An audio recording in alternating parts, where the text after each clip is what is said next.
मैं सतीश चंद्र भास्कर आप सभी लोगों का आपके अपने channel RSSS centre of knowledge में स्वागत करता हूं। जैसा कि हम जानते हैं कि आज का जो टॉपिक है वो है अधिगम। इस अधिगम से TET, CTET, super TET, यहाँ तक कि नेट में बहुत अच्छे प्रश्न आते हैं। इसकी उपयोगिता को देखते हुए आज हम शुरुआत करते हैं अधिगम का अर्थ। यह इसलिए क्योंकि जब तक हम अधिगम के बेसिक कॉन्सेप्ट को नहीं सीखते हैं तब तक हम उसके आगे आने वाले टॉपिक को समझ नहीं सकते। इसलिए आज हम सबसे पहले अधिगम क्या है इसके बारे में सीखने का प्रयास करेंगे। तो आज हम शुरुआत करते हैं अधिगम। अधिगम, इस अधिगम को हम सीखना भी कहते हैं। सीखना, और सीखने को हम शिक्षा भी कहते हैं, कह सकते हैं। और इसे अंग्रेजी में लर्निंग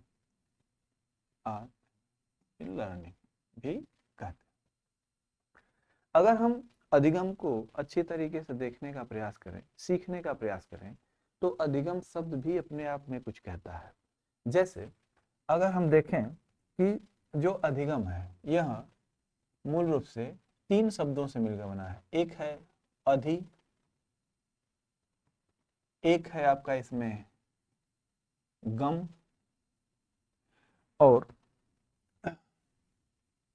गम, और इसमें एक शब्द है अप, प्रत्यय। जो आप देख रहे हैं अधि, अधि एक उपसर्ग है, गम एक धातु है, और अप आपका प्रत्यय है। इसमें हलंतम से इत संज्ञा होगी और प का लोप हो जाएगा और इस पर जाके इसको पूरा कर देगा। अधि का अर्थ होता है आगे बढ़ना, और गम का अर्थ होता है जाना, यानी कि आगे जाना। या तो आपके ज्ञान में आगे जाने की बात कर सकता है या आपके अनुभव में आगे जाने की बात कर सकता है। या इसको ऐसे समझ सकते हैं कि जिस क्षेत्र में आप आगे जाना चाहते हैं उसकी बात यह अधिगम करता है। इसी तरीके से आपके पास एक शब्द है शिक्षा। यह संस्कृत के शिक्ष धातु से बना हुआ है, जिसका अर्थ होता है सीखना, जहाँ कि हम अपने सीखने को इसको देख रहे हैं। इसी अधिगम को अंग्रेजी में कहते हैं लर्निंग, और यह 2 शब्दों से मिलकर बना है। एक शब्द बना है लर्न और प्लस आईएनजी जुड़ गया है, जो कि सततता का अर्थ है कंटिन्यू, यानी कि सतत प्रयास या सतत सीखने की प्रक्रिया। ये कह सकते हैं कि जो अधिगम है वह सतत प्रयास है, या ये कह सकते हैं कि निरंतर चलने वाली प्रक्रिया है, ऐसा कह सकते हैं। तो यहाँ पे हम शाब्दिक अर्थ को सीख चुके हैं। यहाँ हम अब अपने नॉलेज को आगे बढ़ाते हुए अब हम अपने ज्ञान में वृद्धि करते हुए आगे बढ़ते हैं। और अधिगम, अधिगम जिसे हमने अभी कहा कि इसे हम सीखना भी कहते हैं, इसे हम शिक्षा भी कह रहे हैं, और इसे हम लर्निंग भी कह रहे हैं। लर्निंग, लर्निंग यहां पे हम देखें तो जो अधिगम है यह एक मानसिक प्रक्रिया है। मानसिक प्रक्रिया प्रक्रिया इसे हम देखें अगर, तो कहा जा सकता है कि जो अधिगम है यह एक मानसिक प्रक्रिया है जो अभ्यास और अनुभूति के माध्यम से परफॉर्म करती है। ये कह सकते हैं कि अधिगम एक मानसिक प्रक्रिया है जो अभ्यास या अनुभव अनुभव या अनुभूति, अनुभूति के माध्यम से परफॉर्म करती है। यहाँ पे हमें देखने से लगता है कि अधिगम के लिए अभ्यास और अनुभव की आवश्यकता है। अभ्यास को हम प्रैक्टिस कहते हैं और अनुभव या अनुभूति को हम एक्सपीरियंस कहते हैं। तो यहाँ पे देखें कि अभ्यास और अनुभव के परिणाम स्वरूप क्या होगा। तो अभ्यास या अनुभव के फल स्वरूप देखिए, स्वरूप व्यवहार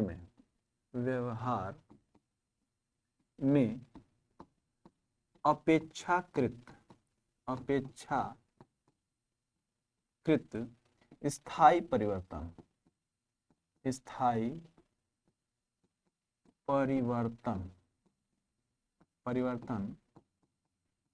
होता है। इस स्थायी परिवर्तन का जो उद्देश्य होता है वो होता है बालक का अपने वातावरण में समायोजन करना। बालक या व्यक्ति का अपने वातावरण में समायोजन करना। जैसा कि हम देख रहे हैं कि अधिगम एक मानसिक प्रक्रिया है। यहाँ पे अगर हम पूरे प्रक्रिया को देखें तो सबसे पहला जो बिंदु आता है इसमें कि अधिगम एक मानसिक प्रक्रिया है। अगर हम शब्द को देखें कि यह क्या है, मानसिक प्रक्रिया है। अगर हम मानसिक शब्द को समझें, जैसा कि हम जानते हैं कि अधिगम में अभ्यास करना आवश्यक है, लेकिन कभी कभी आपको ऐसा महसूस होगा कि कोई बालक अभ्यास नहीं कर रहा होगा, फिर भी वो चीजों को सीखने का प्रयास कर रहा होगा। जैसे एक क्रिकेट का मैच हो रहा है, उसमें फील्ड में खिलाड़ी खेल रहे हैं, उसके बाहर बैठे हुए दर्शक हैं।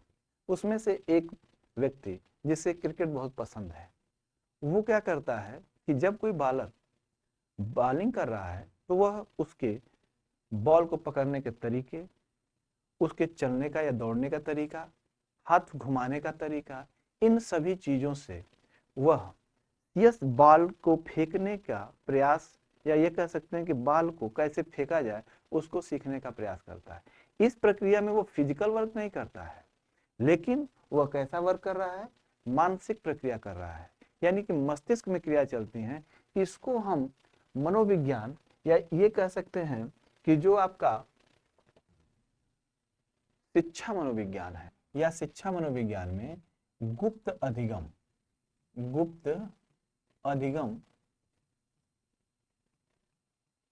अधिगम या लैटेंट लर्निंग कहते हैं। लैटेंट लर्निंग यहाँ पे हम देख रहे हैं गुप्त अधिगम क्यों कह रहे हैं, क्योंकि जो फील्ड के बाहर बैठा हुआ खिलाड़ी बालक है, व्यक्ति है, वह फिजिकल वर्क नहीं कर रहा है, लेकिन मस्तिष्क में वो क्रियाएं कर रहा है, जिसकी वजह से वह धीरे धीरे बॉलिंग कैसे की जाती है उसको वो सीख जाता है। इसके बाद आपके सामने एक शब्द है प्रक्रिया। अगर हम प्रक्रिया को देखें तो प्रक्रिया किसे कहेंगे, तो किसी विशेष प्रयोजन या उद्देश्य के लिए की गई क्रियाओं की जो श्रृंखला होती है उसे हम प्रक्रिया कहते हैं।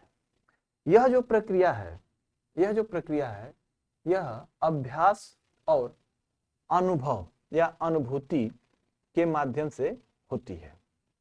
अब देखिए, बात की जा रही है अभ्यास की, तो अधिगम में अभ्यास का बहुत ही बड़ा महत्व है। ये कह सकते हैं कि अभ्यास के बिना हम अधिगम नहीं कर सकते हैं। इसीलिए कहा गया है कि practice make a perfect man, या ये कह सकते हैं कि अभ्यास के माध्यम से एक कुशल व्यक्ति या ये कह सकते हैं कि अभ्यास के माध्यम से एक निपुण व्यक्ति का विकास होता है। इसके लिए कैसे अभ्यास करें? इसके लिए पतंजलि महोदय ने अभ्यास करने के लिए मुख्य रूप से 3 नियम बताए हैं। अगर हम देखें तो वो 3 नियम क्या क्या हैं? इसे कह रहे हैं एक रुचि, एक है आपका नैरंतर्यता और एक है आपका वैराग्य। सबसे पहला बिंदु पतंजलि महोदय ने अभ्यास के लिए बताया रुचि। किसी भी चीज का अगर हमें अभ्यास करना है तो उसमें रुचि होनी चाहिए। अगर हमारी उसमें रुचि नहीं है तो हम उस चीज को अच्छी तरीके से अभ्यास नहीं करेंगे और हमारा जो अधिगम है वो कम प्रभावी होगा। इसलिए हमारे अंदर सबसे पहले जरूरी है कि जिस चीज का हम अभ्यास करने जा रहे हैं उसके प्रति हमारी रुचि हो। अब समस्या आती है कि अगर रुचि न हो और हमारी समस्या है कि हम उसको सिखाएं, तो कैसे सिखाएं? तो सबसे पहला हमें काम करना पड़ेगा कि बालक को या व्यक्ति को उसके प्रति रुचि पैदा करनी पड़ेगी। रुचि के लिए क्या है कि आप उस चीज को जो सिखाने जा रहे हैं उसके उद्देश्यों को बताएं, उसका भविष्य में क्या लाभ होने वाला है उसको जैसे ही बताएंगे तो वो बच्चा उस चीज के प्रति रुचि पैदा कर लेता है। जैसे मान लीजिए कि हमें कंप्यूटर में कोई रुचि नहीं है, लेकिन ऐसा किया जाए कि आपको जो प्रतियोगिता देनी है आगे, उस प्रतियोगिता में कंप्यूटर से 20 क्वेश्चन आएंगे, तो हमारी रुचि नहीं है, लेकिन फिर भी हम उस कंप्यूटर को सीखने के लिए बेबस हो जाएंगे, या ये कह सकते हैं कि उसमें हमारी रुचि धीरे धीरे पैदा होने लगेगी। दूसरी बात उन्होंने कहा निरंतरता।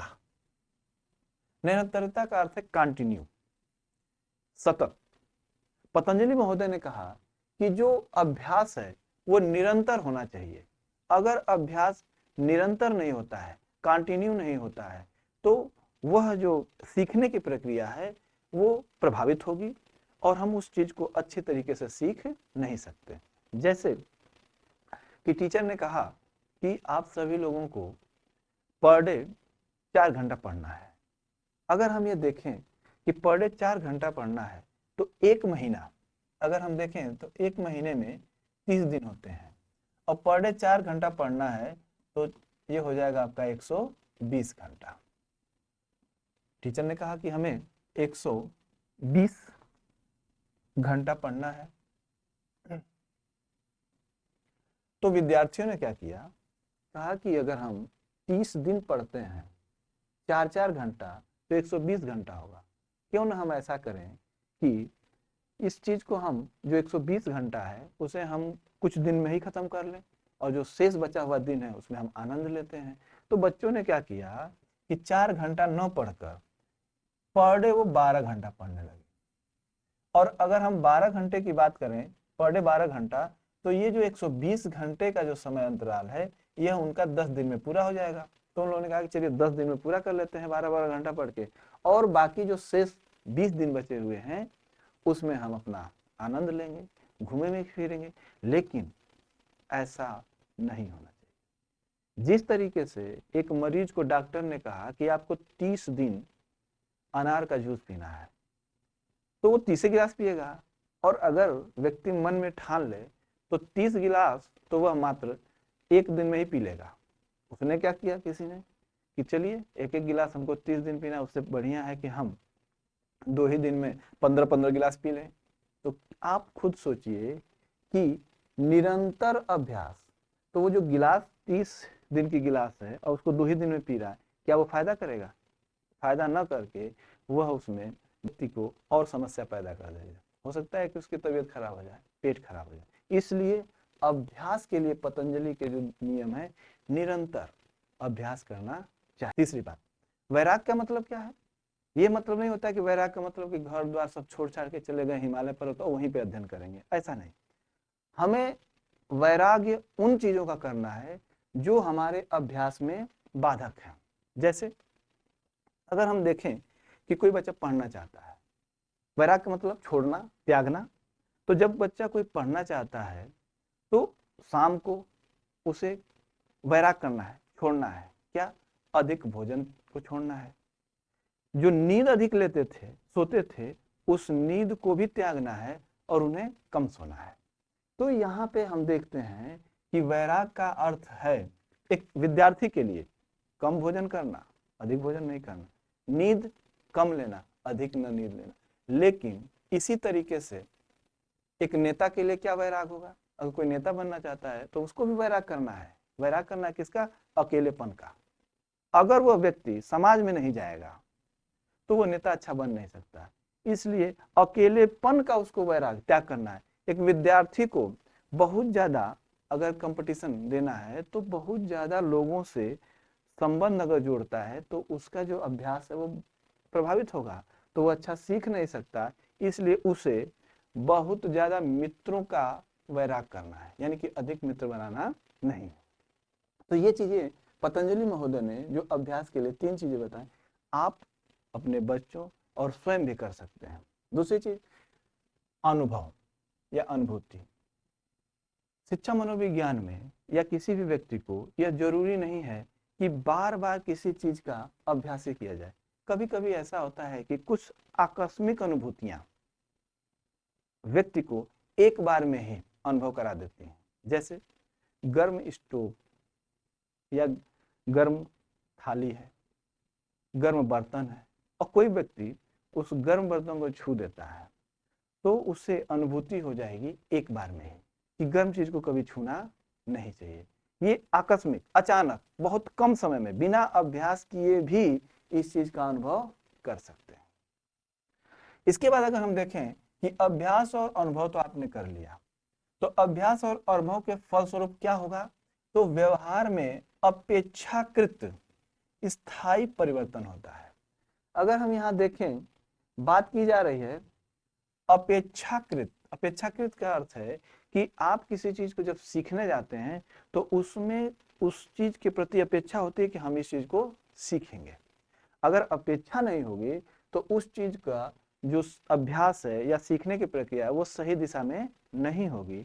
इसलिए आप जो भी चीज सीखते हैं उसके लिए आपके अंदर अपेक्षा होती है। बात की जा रही है स्थायी परिवर्तन। परिवर्तन वो भी कैसा? स्थायी। यह जो स्थायी परिवर्तन है यह कुछ खास समय के लिए हो सकता है, खास समय, और यह खास समय भी निश्चित नहीं है, निश्चित नहीं है। अर्थात हम ये कह सकते हैं कि जो आपके व्यवहार में स्थायी परिवर्तन होगा ये कब तक रहेगा ये निश्चित नहीं है। जैसे मान लीजिए कि हमें टाइपिंग करना है और हमारा टेस्ट है, तो हम 1 महीना खूब प्रैक्टिस करेंगे, खूब अभ्यास करेंगे, और जब खूब अभ्यास कर लेंगे तो 1 महीने में खूब सीख गए। लेकिन जैसे ही हम 4 महीना, साल भर छोड़ देंगे तो वो चीजें जिस स्पीड से हम टाइप कर रहे थे वो हमसे छूट जाएगी, या ये कह सकते हैं कि हमारी जो गति है वो कम हो जाएगी। तो ये क्या है? आपका 2 ही 3 महीने में उसको भूल गए। यानी कि कह सकते हैं कि जो स्थायी परिवर्तन है यह आपका कुछ दिनों का हो सकता है, कुछ महीनों का हो सकता है। अगर हम कुछ दिनों महीनों की बात करें तो इससे यह लग रहा है कि जो आपके व्यवहार में परिवर्तन है वह उस विषय वस्तु पर निर्भर करता है जिसे आप सीखने जा रहे हैं। कब तक? जब तक उसकी उपयोगिता है तब तक आपके व्यवहार में परिवर्तन होगा, अन्यथा धीरे धीरे उस चीज को आपको छूट जाएंगी। ये कह सकते हैं कि आपके मस्तिष्क से व्यवहार से धीरे धीरे निकलने लगती है। अगली बात आ रही है आपकी उद्देश्य। आखिर इसका उद्देश्य क्या है? अगर हम देखें तो जो आपने अधिगम किया है उसका मुख्य उद्देश्य है अपने वातावरण में समायोजन करना। जब किसी चीज को हम सीखते हैं तो उसका सबसे महत्वपूर्ण उद्देश्य है कि अपने हम वातावरण में समायोजन कर सके। अपने वातावरण में समायोजन का मतलब है कि आपके साथ जो भी विकट परिस्थितियां हैं, अच्छी परिस्थितियां हैं, उस परिस्थिति में अपने आप को समायोजित कर लें, या उस परिस्थिति के अनुसार अपने आप को ढाल लें, उस परिस्थिति के अनुकूल अपने आप को कर लेना ही अधिगम है। और जिस व्यक्ति बालक ने अच्छा अधिगम कर लिया है उस व्यक्ति और बालक के व्यवहार बदल जाएंगे। एक बात आती है कि जो हमारे पास अधिगम है, इस अधिगम में ऐसे बहुत से परिवर्तन होंगे जिसकी वजह से हम यह नहीं कह सकते हैं कि हमने अधिगम किया है। जैसे कहा जा रहा है स्थायी परिवर्तन, तो वे कौन कौन से आपके व्यवहार में परिवर्तन है जिसे हम अधिगम नहीं कह सकते हैं? जैसे थकान, जैसे बीमारी, जैसे परिपक्वन। इन सब चीजों से अगर आपके व्यवहार में परिवर्तन होता है तो उसे हम अधिगम की श्रेणी में नहीं रखते हैं।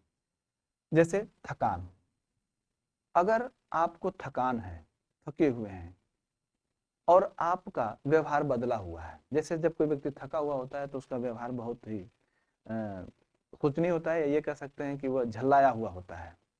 तो जैसे ही थके हुए व्यक्ति को कोई काम देते हैं तो वो बालक उस काम के प्रति झल्ला जाता है, या ये कह सकते हैं कि अपने अभिभावक को कुछ कह देता है। जैसे ही उसकी थकान मिट जाती है और अगर वह काम दिया जाए तो वही बालक उसी काम को बहुत ही प्रसन्नता से करता है। इसका मतलब है कि उस बालक का जो व्यवहार बदला है उसके लिए क्या अभ्यास किया है, क्या अनुभव किया है? नहीं अनुभव, नहीं अभ्यास किया है। इसलिए थकान की वजह से अगर बालक का व्यवहार बदलता है तो उसे हम अधिगम नहीं कहेंगे। जैसे कोई बालक स्कूल से आया और जैसे आया उसके पिताजी ने कहा कि जाओ बेटा एक बोरी सीमेंट लेके आओ मार्केट से, और तुरंत उसका व्यवहार बदल जाएगा क्योंकि तो थका है, उसका व्यवहार तुरंत बदलेगा। लेकिन वह ऐसा नहीं कर रहा था कि घर पे जाएंगे, सीमेंट की बोरी कहेंगे लाने के लिए और हम अभ्यास करते हुए जा रहे हैं कि ऐसे ऐसे गुस्सा करेंगे, ऐसा नहीं किया। इसलिए हम थकान, बीमारी से अगर आपके व्यवहार में परिवर्तन होता है तो उसे हम अधिगम नहीं करेंगे। अगला बिंदु है परिपक्वन। परिपक्वन की वजह से भी आपके व्यवहार में परिवर्तन हो सकता है जिसे हम अधिगम नहीं कहेंगे। देखिए परिपक्वन क्या है? कहते हैं कि वृद्धि व विकास, वृद्धि व विकास की वह चरम अवस्था, वृद्धि व विकास की वह चरम अवस्था जिसके बिना व्यवहार में कुशलता प्राप्त नहीं कर सकते। परिपक्वन की परिभाषा है, या ये कह सकते हैं कि परिपक्वन किसे कहते हैं? तो परिपक्वन किसे कहते हैं कि वृद्धि व विकास की वह चरम अवस्था जिसके बिना व्यवहार में हम कुशलता प्राप्त नहीं कर सकते, उससे हम परिपक्वन कहते हैं। लेकिन परिपक्वन की वजह से आपके व्यवहार में जो परिवर्तन होगा उसे हम अधिगम नहीं कहेंगे। जैसे यहां पे हम अगले पेज पे समझ लेते हैं। जैसे हमने कहा कि परिपक्वन, और हमको किसी बालक को चलना सिखाना है।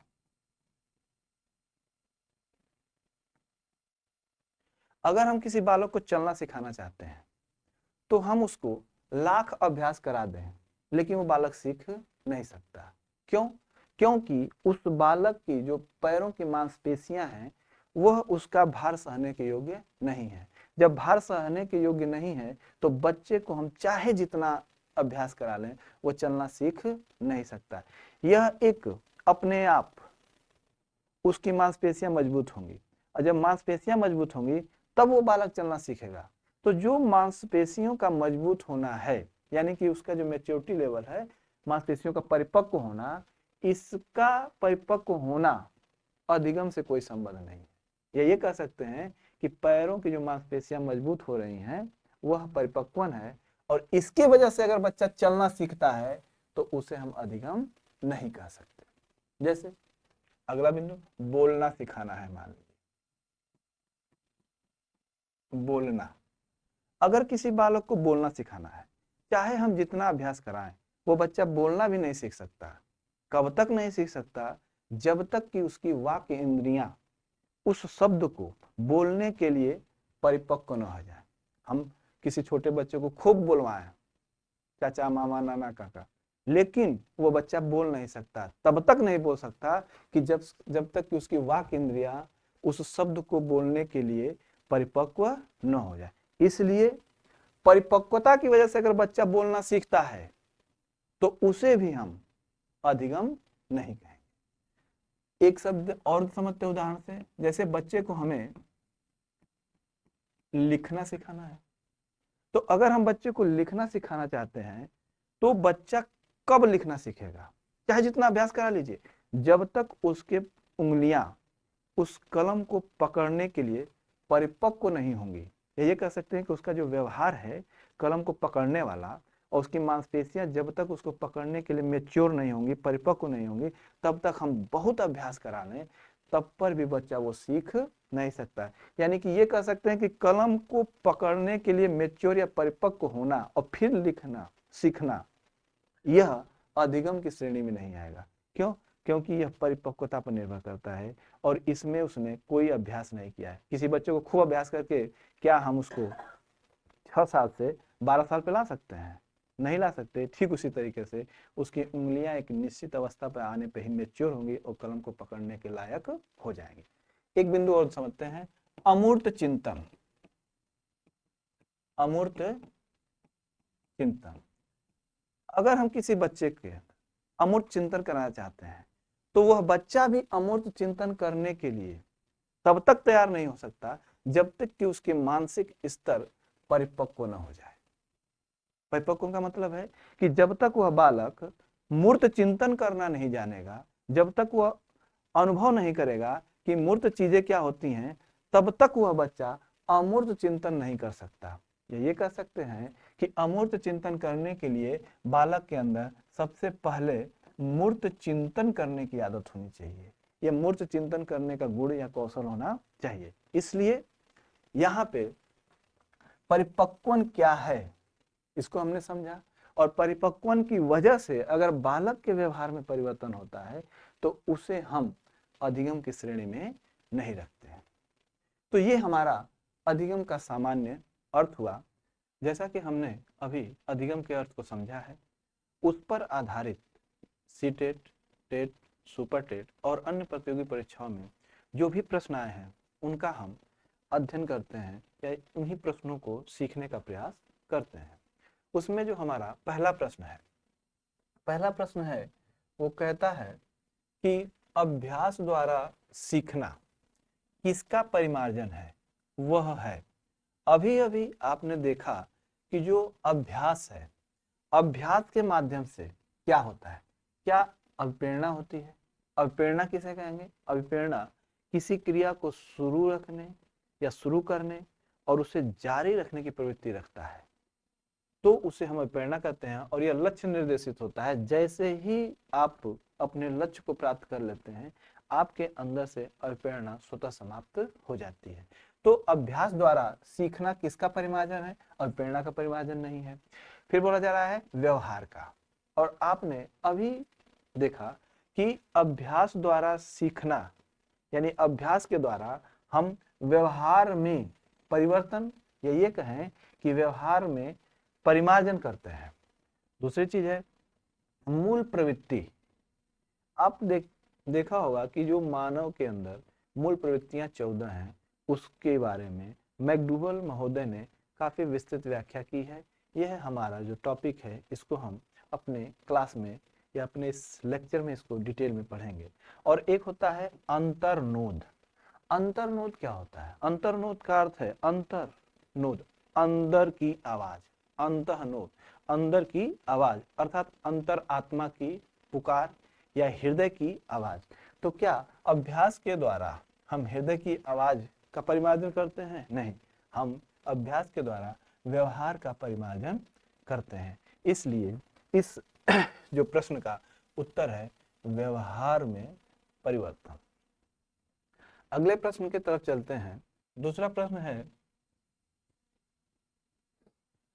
व्यवहारिक क्षमताओं में वह सापेक्ष स्थायी परिवर्तन जो कि प्रबलित अभ्यास का परिणाम होता है उसे क्या कहते हैं? यहाँ पे देखें कि व्यवहारिक क्षमताओं में वह सापेक्ष स्थायी परिवर्तन जो प्रबलित का अर्थ प्रबलन से लीजिए, एक बल जो कि आपको क्रिया करने के लिए प्रेरित करता है। तो प्रबलित यानी कि अभ्यास के द्वारा अभ्यास, यानी कि अभ्यास के परिणाम स्वरूप अगर आपको रिजल्ट अच्छा मिलता है तो आप अभ्यास करते हैं। तो जो आपने अभ्यास किया और उस अभ्यास से जो आपको पुनर्बलन मिला वो आपका प्रबलित है। तो प्रबलित अभ्यास का परिणाम होता है उसे क्या कहते हैं? तो स्थायी परिवर्तन पहला ऑप्शन है अधिगम, और आपने अभी देखा अधिगम कहते हैं। अभी प्रेरणा के बारे में आपने देखा, यह प्रेरणा नहीं है, अभिवृत्ति भी नहीं है, और आपका इसमें इनमें से कोई नहीं। अगर हम देखें तो व्यवहारिक क्षमताओं में वह सापेक्षिक स्थायी परिवर्तन जो प्रबलित अभ्यास का परिणाम होता है वो है आपका अधिगम। तीसरे प्रश्न की तरफ चलते हैं। जैसा कि हमारे पास तीसरा प्रश्न है, अधिगम का सबसे उपयुक्त कार्य है व्यक्तिगत समायोजन, सामाजिक व राजनीतिक चेतना, व्यवहार परिवर्तन या स्वयं को रोजगार के लिए तैयार करना। सबसे इंपॉर्टेंट चीज अभी भी देखा जाए तो अधिगम का सबसे उपयुक्त कार्य, तो जो अधिगम का सबसे उपयुक्त कार्य है, क्या व्यक्तिगत समायोजन है? व्यक्तिगत समायोजन इसलिए नहीं है क्योंकि बालक अपने वातावरण में सभी लोगों के साथ या वातावरण की परिस्थितियों के साथ समायोजन करता है, इसलिए व्यक्तिगत समायोजन नहीं होगा। बोला है सामाजिक व राजनीतिक चेतना, चेतना जगती है, सही बात है। अधिगम करते हैं तो आपके अंदर सामाजिक व राजनीतिक चेतना आती है। दूसरी बात है व्यवहार परिवर्तन, और अगला है स्वयं को रोजगार के लिए तैयार करना। ये कहें कि अधिगम के माध्यम से इनमें से सभी कुछ न कुछ परिवर्तन होते हैं, या ये कह सकते हैं कि सभी तरह के जो ऑप्शन है वो लाभ आपको मिल सकते हैं। लेकिन ये जो सभी ए ऑप्शन, बी ऑप्शन और डी ऑप्शन है, ये तीनों ऑप्शन आपके व्यवहार में परिवर्तन जो है उसमें समाहित है। इसलिए हम कह सकते हैं कि अधिगम का सबसे उपयुक्त कार्य व्यवहार में परिवर्तन, क्योंकि ये सारे ए, बी और डी ऑप्शन इसी में समाहित हैं। अगले प्रश्न की तरफ चलते हैं। हमारा अगला प्रश्न है सीखना। सीखना एक तरह के व्यवहार का संशोधन है, बचाव है, विस्तार है, प्रसार है। यहाँ पे देखिए कि सीखना एक तरह का क्या है व्यवहार का, तो सीखना जो है वह एक तरह के व्यवहार का क्या है? संशोधन है। सही सी बात है, हम व्यवहार में परिवर्तन करते हैं और परिवर्तन को हम मॉडिफाई या संशोधन के रूप में भी जान सकते हैं। इसलिए यहाँ पे जो सीखना एक तरह का क्या है? संशोधन है। आइए अगले ऑप्शन को देखें, क्या बचाव है? तो आपका बचाव नहीं है। अगले बात है विस्तार है, तो सीखना एक तरह से व्यवहार का कह सकते हैं कि विस्तार होता है, लेकिन विस्तार से भी उपयुक्त शब्द है संशोधन करना, यानी कि जो कमियां हैं उसको अच्छाई में बदलते हैं। लेकिन एक बात और है, सीखने में अच्छाई और बुराई दोनों चीजें शामिल होती हैं। तो यहाँ पे हम विस्तार से भी उपयुक्त ऑप्शन है संशोधन, इसलिए ए ऑप्शन को सही करते हैं। विस्तार है और प्रसार, इसको एक तरह से सामान्य तौर पर समरूप भी समझा जा सकता है। अगले प्रश्न की तरफ चलते हैं। प्रश्न नंबर 5 कहता है कि अनुभव द्वारा व्यवहार में परिवर्तन कहलाता है स्मृति, सीखना, प्रेरणा, चिंतन। इसका ऑप्शन है बी, सीखना। अगले प्रश्न की तरफ चलते हैं। सीखना है व्यवहार में परिवर्तन, अनुभव तथा अभ्यास का परिणाम, व्यवहार में अपेक्षाकृत स्थायी परिवर्तन। यहाँ आपका व्यवहार में परिवर्तन, ये ऑप्शन भी सही है। बी, अनुभव तथा अभ्यास का परिणाम, ये भी सही है। और व्यवहार में अपेक्षाकृत स्थायी परिवर्तन, ये सारी चीजें सीखने में आती हैं, इसलिए इसका आंसर है यह सभी। छठे प्रश्न हो गया। सातवां प्रश्न की तरफ देखते हैं। सातवां प्रश्न कहता है सीखने का सर्वाधिक उपयुक्त अर्थ है कौशल अर्जन करना, ज्ञानार्जन करना, व्यवहार में परिमार्जन करना, या व्यक्तिक समायोजन। तो सीखने का सर्वाधिक, या ये कह सकते हैं कि सीखना या अधिगम में सबसे महत्वपूर्ण चीज हो गया है व्यवहार में परिमार्जन करना, है ना।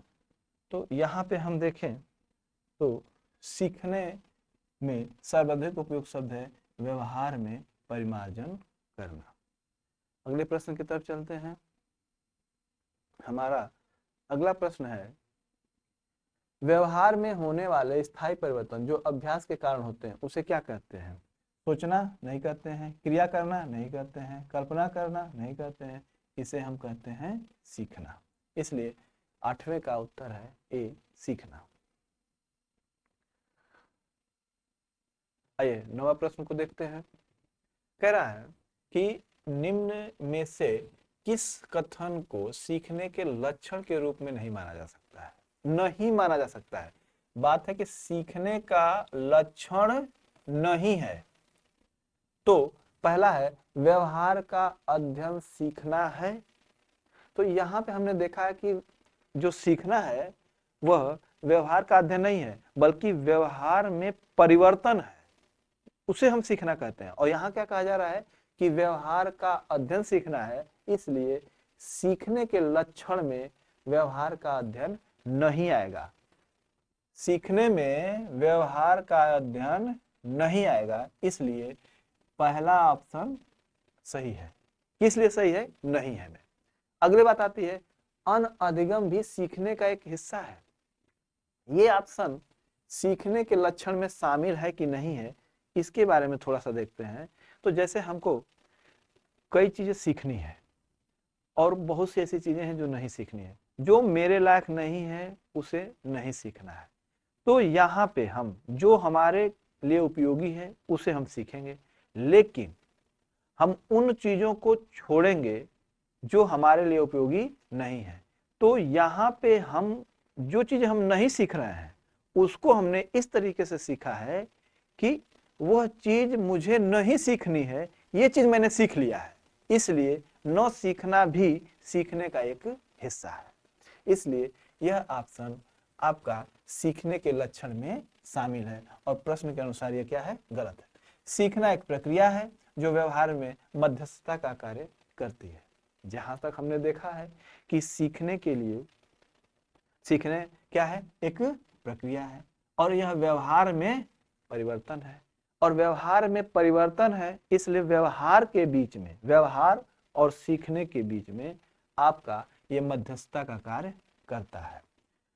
तो इसलिए सीखने के लक्षण में शामिल है। और सीखना कुछ ऐसी चीज है जो कुछ अनुभवों के परिणाम स्वरूप घटित होती है। जाहिर सी बात है, सीखना अनुभवों के परिणाम स्वरूप घटित होती है, यानी कि आपके व्यवहार में जो परिवर्तन होता है वह अनुभवों के परिणाम स्वरूप होता है। आइए अगले प्रश्न की तरफ देखते हैं। हमारा जो अगला प्रश्न है 10वां प्रश्न। 10वां प्रश्न क्या कहता है? कह रहा है कि अभ्यास के अधिगम पर प्रभाव के एक प्रयोग में अधिगम होगा। यानी कि अभ्यास के अधिगम पर प्रभाव के एक प्रयोग में अधिगम होगा। क्या अधिगम होगा? क्या अधिगम एक स्वतंत्र चर है? तो अभी हमने देखा है कि जो आपका अधिगम है यह एक स्वतंत्र चर नहीं है। अधिगम निर्भर करता है अभ्यास और अनुभूति पर। और यह ऑप्शन कह रहा है कि अभ्यास के अधिगम पर प्रभाव के प्रयोग में अधिगम होगा। तो अधिगम होगा क्या स्वतंत्र चर होगा? नहीं होगा। इसलिए नहीं होगा क्योंकि अधिगम अभ्यास और अनुभूति पर निर्भर करता है, इसलिए यह स्वतंत्र चर नहीं है, इसलिए ऑप्शन गलत है। अब क्या बोला जा रहा है? परतंत्र चर। परतंत्र का अर्थ होता है कि पर मतलब दूसरे पर, तंत्र का यहाँ पे एक सिस्टम है, लेकिन यहाँ पे हम समझेंगे कि परतंत्र यानी दूसरे पर निर्भर। तो अधिगम दूसरे पर निर्भर है। किस पर निर्भर है? अभ्यास या अनुभूति पर निर्भर है। क्या यह अधिगम अन्य चर है? ये भी ऑप्शन गलत है। क्या यह स्थिर चर है? स्थिर चर इसलिए नहीं है क्योंकि अधिगम के परिणाम स्वरूप आपके व्यवहार में परिवर्तन होता है, और यह ऑप्शन कह रहा है कि स्थिर चर है, इसलिए आपका यह ऑप्शन भी गलत है। तो क्या कह रहा है कि अभ्यास के अधिगम पर प्रभाव के एक प्रयोग में अधिगम होगा। तो अधिगम क्या होगा? एक परतंत्र चर होगा। परतंत्र का मतलब है दूसरे पर निर्भर, इसलिए ऑप्शन बी आपका सही है। आइए 11वें प्रश्न की तरफ चलते हैं। हमारा 11वां प्रश्न कहता है कि अधिगम को एक जीव के, ऑप्शन इसमें से होंगे, रखने पड़ेंगे, में अपेक्षाकृत स्थायी परिवर्तन लाने की प्रक्रिया के रूप में परिभाषित किया गया। तो कह रहा है कि अधिगम को एक जीव के क्या विचार में अपेक्षाकृत स्थायी परिवर्तन लाने की प्रक्रिया है, कि व्यक्तित्व की में परिवर्तन लाने की प्रक्रिया है, कि बुद्धि में परिवर्तन लाने की प्रक्रिया है। तो हम जानते हैं कि अधिगम एक जीव में व्यवहार में परिवर्तन, या कह सकते हैं कि जीव के व्यवहार में परिवर्तन लाने की प्रक्रिया है, इसलिए हमारा 11 का आंसर है ए। अगले प्रश्न की तरफ चलते हैं। अगले प्रश्न 13वां की तरफ देखते हैं। जो 13वां प्रश्न है कहता है कि निम्नलिखित में से कौन सा कथन सत्य है? ए ऑप्शन, वृद्धि केवल एक मानसिक प्रक्रिया है। तो क्या वृद्धि केवल मानसिक प्रक्रिया है? यहां तक हम जानते हैं कि वृद्धि आपकी मांसपेशियों में जो परिवर्तन होता है उसे हम वृद्धि कहते हैं, और वृद्धि एक निश्चित सीमा के बाद रुक जाती है। लेकिन आपका मानसिक जो प्रक्रिया, ये कह सकते हैं कि जो मानसिक चीजें हैं वो हमेशा चलती रहती हैं। तो वृद्धि केवल एक मानसिक प्रक्रिया है, तो ऐसा नहीं है। वृद्धि एक तरह से कहें तो शारीरिक प्रक्रिया है, या ये कह सकते हैं कि आपकी मांसपेशियों में जो परिवर्तन होता है उसे हम वृद्धि कहते हैं। और यहाँ पे कह रहा है कि मानसिक प्रक्रिया है, इसलिए यह ऑप्शन गलत। आनुवंशिकता अधिगम प्रक्रिया को प्रभावित नहीं करती है। यहाँ पे प्रश्न है कि निम्नलिखित में से कौन सा कथन सत्य है? तो यहाँ पे कह रहा है कि आनुवंशिकता अधिगम की प्रक्रिया को प्रभावित नहीं करती है, लेकिन हम जानते हैं कि अधिगम की प्रक्रिया को आनुवंशिकता भी प्रभावित करती है। कैसे प्रभावित करती है? कि बालक के अंदर माता और पिता के जो लक्षण आते हैं वो बालक के बुद्धि को तीव्र भी कर सकते हैं और कमजोर भी कर सकते हैं। ये कह सकते हैं कि उसके सोचने और समझने की जो क्षमता होती है वो आनुवंशिक लक्षणों पर भी आधारित होती है। और यहाँ पे कह रहा है कि आनुवंशिकता अधिगम प्रक्रिया को प्रभावित नहीं करती है। अगर बच्चे की सीखने की बुद्धि सही है, माता पिता से अच्छे लक्षण आए हैं, तो वो बालक किसी भी चीज को बहुत आसानी से और तेजी से सीख सकता है, क्योंकि उसके अंदर आनुवंशिक बुद्धि आई है। इसलिए ये ऑप्शन आपका क्या है? गलत है। कह रहा है कि आनुवंशिकता अधिगम प्रक्रिया को प्रभावित नहीं करती है, जबकि आनुवंशिकता अधिगम की प्रक्रिया को प्रभावित करती है। विकास केवल एक मात्रात्मक प्रक्रिया है।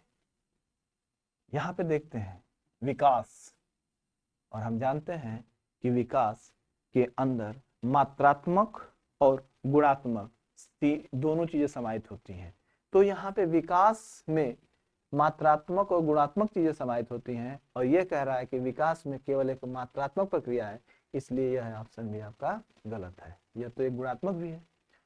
अधिगम व्यवहारिक परिवर्तनों की प्रक्रिया है। तो हमने देखा है कि अधिगम में व्यवहार में परिवर्तन होता है, इसलिए कथन आपका डी सही। अगले प्रश्न की तरफ चलते हैं।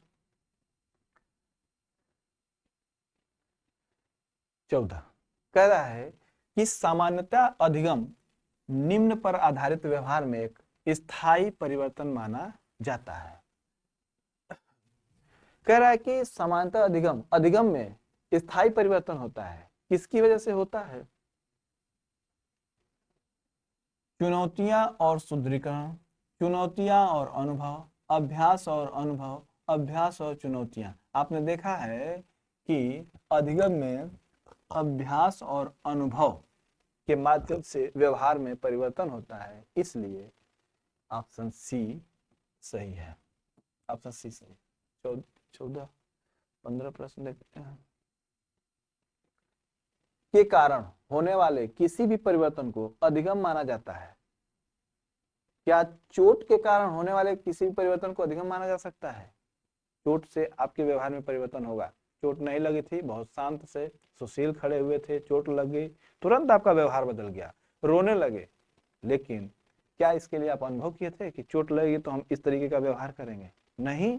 इसलिए चोट लगने के कारण व्यवहार में परिवर्तन अधिगम नहीं है। थकान, थकान से भी व्यवहार में परिवर्तन आपके होता है, वो भी अधिगम नहीं है। परिपक्वता, मांसपेशियों का परिपक्व होना, वाक इंद्रियों का परिपक्व होना और इनकी वजह से बोलना शुद्ध, वह अधिगम की श्रेणी में नहीं आएगा। अभ्यास, और जैसा कि हमने देखा है कि अभ्यास के माध्यम से आपके व्यवहार में परिवर्तन होता है, उसे हम अधिगम कहते हैं। इसलिए इस प्रश्न का जो आंसर है वो है आपका डी।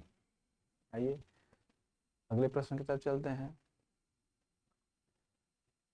16 कह रहा है अधिगम शिक्षा में योगदान है, या अधिगम का शिक्षा में योगदान है। व्यवहार में परिवर्तन सही है, नवीन अनुभव प्राप्त करने में सही है, समायोजन में सही है, इसलिए उपयुक्त सभी, अर्थात 16 प्रश्न का जो आंसर है वो है आपका आंसर डी। तो इसके लिए आंसर डी। हमने अधिगम के अर्थ और इसके प्रश्नों को देखा। हम आगामी आने वाले क्लास में अधिगम के 4 पिलर्स जो यूनेस्को ने लिखे हैं या बताए हैं उनको सीखेंगे। अधिगम की परिभाषा, अधिगम को प्रभावित करने वाले कारक और इसके आगे अधिगम के सिद्धांत, अधिगम का वक्र अपने अगले क्लास में सीखेंगे। बहुत बहुत धन्यवाद।